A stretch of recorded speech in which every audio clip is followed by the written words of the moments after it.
सवर्ण एक सरकारी असूल है और इसके अलावा इसका कोई दूसरी पहचान इस देश पे, इस पूरे भूखंड, भारत भूखंड में नहीं है। बंधुओं,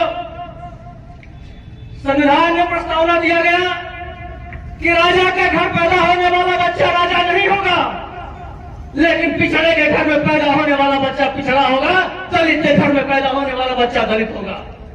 यही आपके बोलिए से अकबरपुर तक 100 नाम हम गिनवा सकते हैं सवर्णों के, जो आपके संविधान के राजा हैं और यहाँ पर ऑटो चला रहे हैं कि शाम तक सब्जी घर पहुंचा दें। हम लोग गाँव गाँव सम्मेलन कर रहे हैं, दरवाजा लगवाने का पैसा नहीं है, साड़ी का पर्दा डाला गया है कि घर से कोई देख ना ले। पार्लियामेंट हो चाहे असेंबली हो, एक शब्द कभी किसी ने सवर्णों पर बोला नहीं, क्योंकि वो जानते हैं कि सवर्णों पर बोलेंगे तो हमारी राजनीति खत्म हो जाएगी।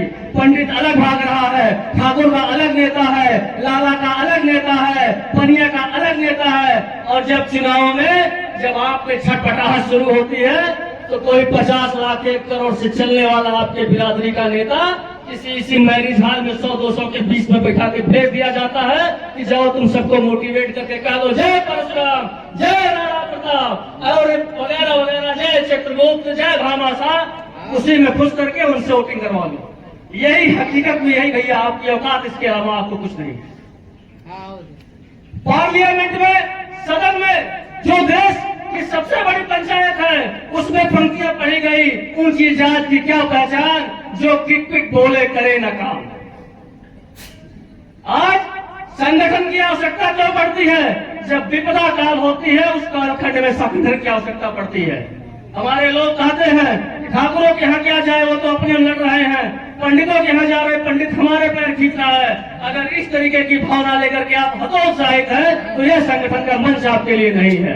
आप अपने घरों में विश्राम करिए, हम आपके हिस्से की लड़ाई, जीवन में हम आपके हिस्से की लड़ाई लड़ लेंगे। नौजवान बंधुओं, कहने और सुनने के लिए बहुत कुछ है।